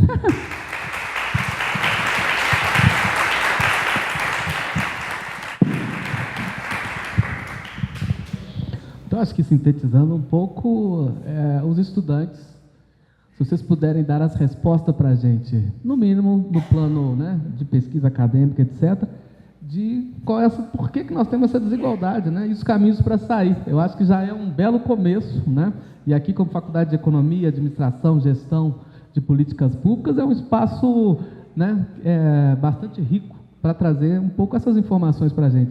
E a Júlia já deu uma pista, né? No mínimo a gente pode copiar o básico que os países desenvolvidos já fizeram em termos de sistema tributário, né? De sistema educacional e etc. Mas acho que também tem muita coisa aí para a gente também inovar. Mas isso é um básico, né? Que a gente já devia consolidar na mente dos nossos estudantes. Fica aí aberto o microfone, quem tiver a primeira questão. Se não, as provocações da Flávia, a gente já vai deixar espaço aberto aqui para que elas sejam respondidas. Não tem perguntas, ficamos então agora a uma fala final, consideração final de cada um, 3 minutos, por favor. Okay. É claro que a gente tem que fortalecer o legislativo. Eu participo do Congresso em Foco, tenho uma coluna no Congresso em Foco, e acho que nós temos que valorizar. Temos que valorizar também a importância do Executivo.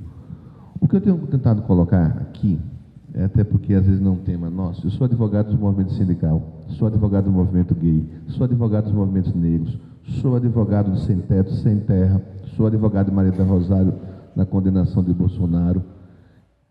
O Judiciário hoje decide sobre tudo e sobre todos. O Judiciário hoje ocupa quase metade do Jornal Nacional, de todos os jornais, notícias do Judiciário, porque eles decidem sobre a vida do país, mesmo quando não tenha vácuo na decisão política. O sistema de cotas raciais não foi decidido porque o presidente Lula ou qualquer governo disse que tinha que ser implementado. Foi decidido quando o Supremo disse que podia ser. O sistema, nós estamos numa discussão agora sobre doação de sangue homoafetiva, é o Supremo que vai decidir a palavra final. São essas pessoas que são recrutadas da classe média, média alta, branca, fruto de um sistema ainda patrimonialista, que tem decidido sobre a vida do país. E nós não, às vezes, nós nos preocupamos com ele, nós não debatemos ele como formação de política pública, porque a política pública ali é decidida. O que é que eu tenho proposto, como falo para a política no parlamento, democratizar o judiciário brasileiro. É preciso nós nos debruçarmos sobre isso. Cotas raciais para juiz, para Ministério Público, cotas sociais para o Ministério Público, para a magistratura, porque senão só a classe média, média alta vai decidir, mandato para ministro, e não ficar vitalício, hoje são 75 anos, você pode nomear com 35, o cara pode ficar 35 anos decidindo sobre a vida do país. Com 35 anos, teve ministro que entrou dizendo que o homem, na época, o homem podia matar a mulher e ser absolvido em nome da honra. Hoje, tapa de ambodói da cadeia, Lei Maria da Penha, corretamente. Então, é preciso debruçarmos sobre o judiciário. Claro, sobre o parlamento, sobre o executivo, acho que são muito importantes, sou eleitor, eu voto, acredito na revolução diária, nós mudarmos todo dia, nós mesmos e as pessoas, enfrentar esse preconceito com coragem, até porque eu sei que hoje é tarefa de risco, eu sei que quando eu vou nas universidades posso sair apanhando por causa do sectarismo que está reinando, mas nós não podemos nos acovardar, é preciso fazer o enfrentamento, e esses debates são muito importantes, porque traz vários ângulos, várias pessoas nos seus focos. Infelizmente, o meu foco ainda quis priorizar pelo pouco tempo o do judiciário, porque esse é um fenômeno mundial. E no Brasil, muito forte. Se formos olhar quem são os presidenciáveis no Brasil. Joaquim Barbosa, Moro, estão falando em Barroso, Aires Brito, todos por quê? Eles são os novos porque saem desse poder novo, que é poder judiciário, pouco debatido sobre nós.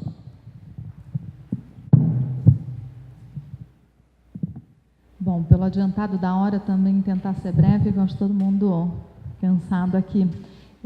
Mas só algumas provocações. Eu acho que é importante a gente pensar políticas e pensar o Brasil de longo prazo. Não adianta a gente discutir o que é 2018, não é nem quando começa, no fundo a gente começa um processo de transição, mas é importante a gente começar a olhar o que acontece em 2030, em 2050 e como é que a gente avança nesse sistema. Acho que alguns elementos que foram conversados aqui, foram debatidos, para a gente, também no movimento agora, é super caro. Primeiro é pensar num país complexo como esse, como é que a gente descentraliza e como é que a gente aumenta o processo de participação e a porosidade da política. Eu acho que às vezes a gente está muito centralizado dentro do nosso mundo, e Brasília ele não facilita esse processo de estar em todo o Brasil e entender o que está acontecendo. Então, pensar a política pública considerando a diversidade do país e considerando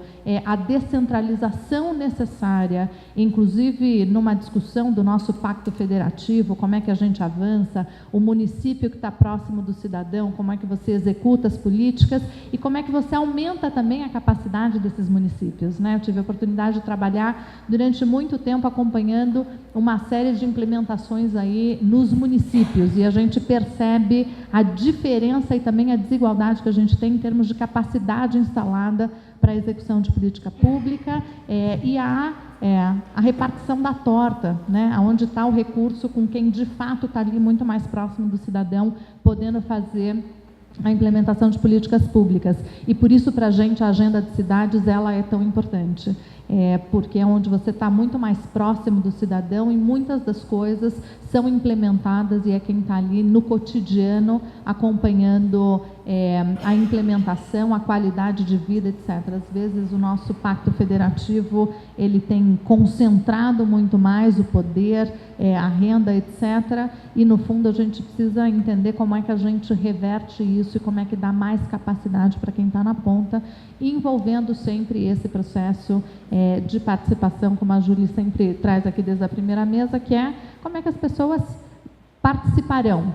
Acho que o que a gente propõe no agora, menos do que uma agenda fechada, o que a gente está propondo é a agenda de início de discussão.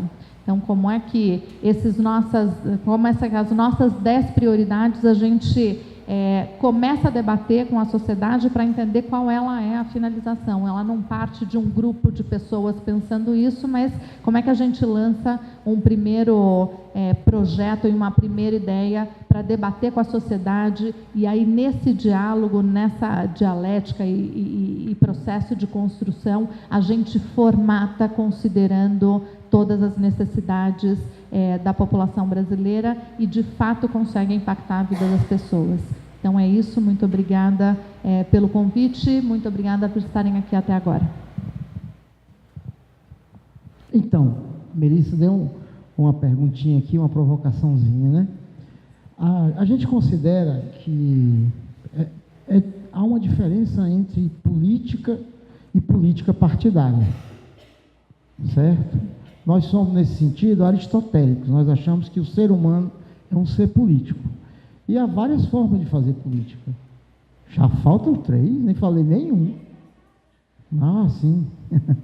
Então, quando a gente fala assim, nós somos críticos ao modelo partidário, nós queremos modificar o modelo partidário, não é abandonando a política, é levando a política para os cidadãos e cidadãs, não só para o monopólio partidário. Alguém citou aqui o candidato a presidente de Portugal, que nós apoiamos, que era um candidato cívico. A rede defende candidaturas cívicas. Dentro da rede, até 30% dos nossos candidatos e até 30% dos nossos filiados são cívicos, enquanto a lei da candidatura cívica não chega, que é uma lei que a Marina apresentou há 10 anos, onde permite que qualquer cidadão possa ser candidato desde que tenha uma plataforma, desde que tenha uma lista de assinatura para impulsionar essa candidatura. Por que a política tem que ser um monopólio dos partidos? Os partidos são máquinas burocráticas, arcaicas. Não é uma questão conjuntural. é uma questão muito mais de estratégia. A sociedade hoje, ela está cada vez mais autoral, cada vez mais participando de redes sociais. Por que eu tenho que ter um vereador se eu posso falar direto com o prefeito? Por que eu não posso ter um aplicativo, me dirigir diretamente ao prefeito e tenho que ter um intermediário que não vai só me representar, que vai querer me dar uma emenda, que vai querer me corromper. Então, esse modelo vai mudar, não tem jeito, porque as pessoas estão fazendo aplicativos que as capacitam para falar direto com seus governantes. É um médio e longo prazo, não é de última hora, mas vai mudar.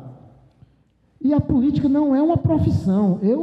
Quando as pessoas dizem a classe política, que classe política? O político, ele é um representante. Ele pode ser um trabalhador, ele pode ser um empresário, ele pode ser um agricultor, ele pode ser, e quando ele deixar de ser, ele volta à sua profissão. Por isso nós somos minimalistas nisso aí. O modelo sueco, para nós, é interessante, no sentido de menos estrutura, menos dinheiro e mais presença do parlamentar na sociedade. E finalmente, uma coisa que eu acho muito importante, é preciso não esperar a reforma política, eu vou terminar. É preciso não esperar a reforma política, é fazer as reformas em si mesmo. A rede não tem presidente, é porta-voz, sempre um homem e uma mulher, obrigatoriamente. A legislação diz que é 30% de mulheres. Nós estamos com a meta de chegar a 50%. Hoje, todas as nossas conferências já chegaram a 40%, porque a gente tem um sistema de incentivo a quem tem mais mulheres na direção e nos congressos. A gente tem um sistema de incentivo. Terceiro, nós somos o primeiro partido a ter o nome social. Quando você vai se filiar na rede, tem o nome social, para que mulheres e homens trans possam colocar o seu nome lá. Nós somos o primeiro partido a ter uma transmulher na executiva nacional. E nós estamos procurando incorporar essa diversidade. E, se Deus quiser, nós vamos eleger os 2 primeiros indígenas, depois de 30 anos, no Congresso Nacional, agora nessas próximas eleições. Porque nós valorizamos a diversidade. Tem muita campanha que tentou destruir a rede, passar uma imagem que a rede não tem. A rede é como o Brasil. Na rede tem evangélico, tem católico, tem negros, tem gays, tem o pessoal da União da Vegetal, tem os ateus, é a diversidade brasileira. Esse é o nosso país.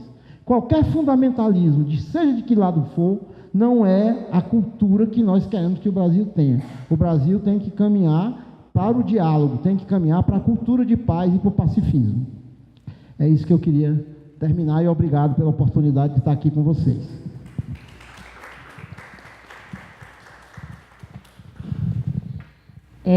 Eu vou usar aqui um pensamento que eu li recentemente do Gessé de Souza, onde ele fala que o momento de crise que o Brasil vive hoje, ele talvez seja um dos melhores que a gente tem, que a gente já teve na história para fazer alguma mudança. A partir do momento que você fragiliza toda a legitimidade, elas deixam de ser naturais. E para isso a gente pode passar a questioná-la. Tudo que a gente dizia ou se falava a respeito das estruturas no Brasil, hoje podem ser questionadas. Só que para isso a gente vai precisar revisitar os pontos que a gente já viveu e criar uma explicação melhor do que a gente teve até o momento para como a gente chegou a construir esse país e essa situação política da forma com que ela está agora. Porque senão vai prevalecer a explicação anterior. Então, eu queria fazer um convite para todo mundo que está aqui, pensar, a partir do ponto que está, como pode contribuir para esse Brasil que a gente está discutindo de 2030. Como a gente pode contribuir do ponto que cada um aqui se encontra em fazer as mudanças que são necessárias.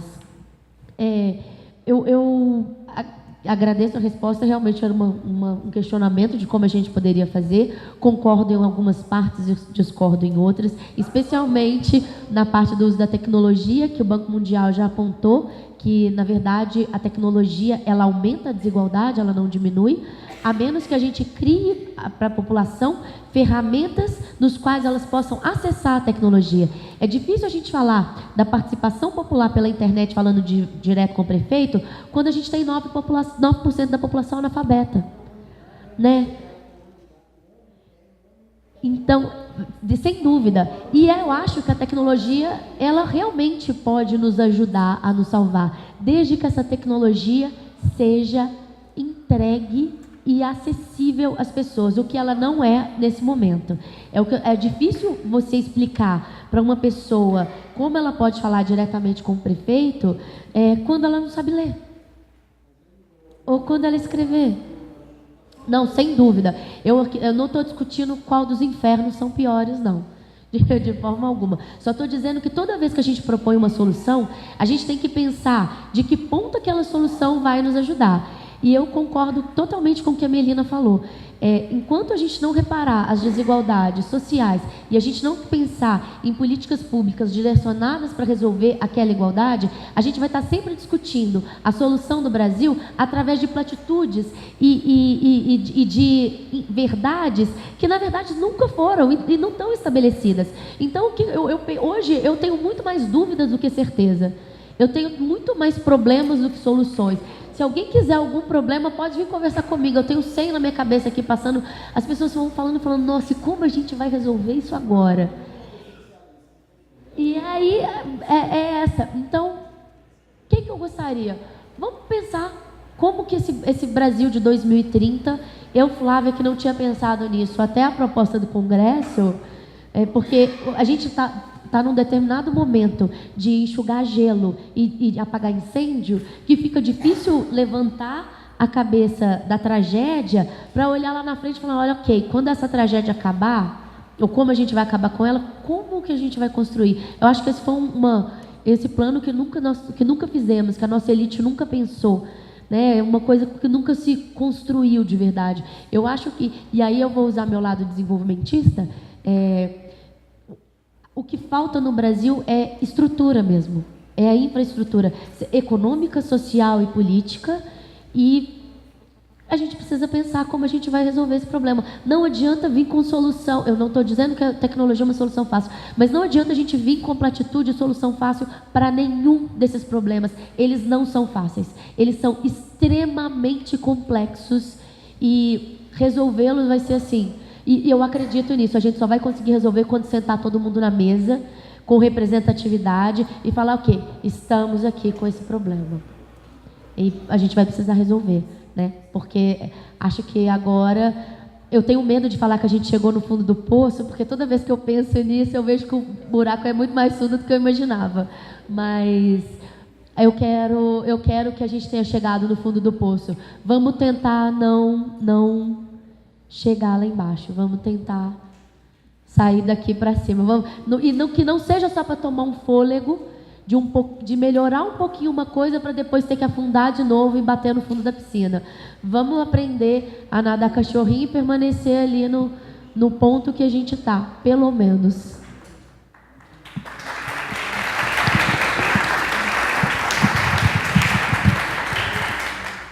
É isso aí, pessoal. Estamos chegando aqui ao encerramento da mesa de hoje, precisamente, pontualmente. Ali em cima está rolando um coffee break aí para a gente, para a gente poder interagir um pouco mais agora, né, pessoalmente, perto, né, sem essa distância. É isso aí. Muito obrigado a todos vocês, muito obrigado a todos os membros da mesa. É isso aí, encerrados o primeiro dia.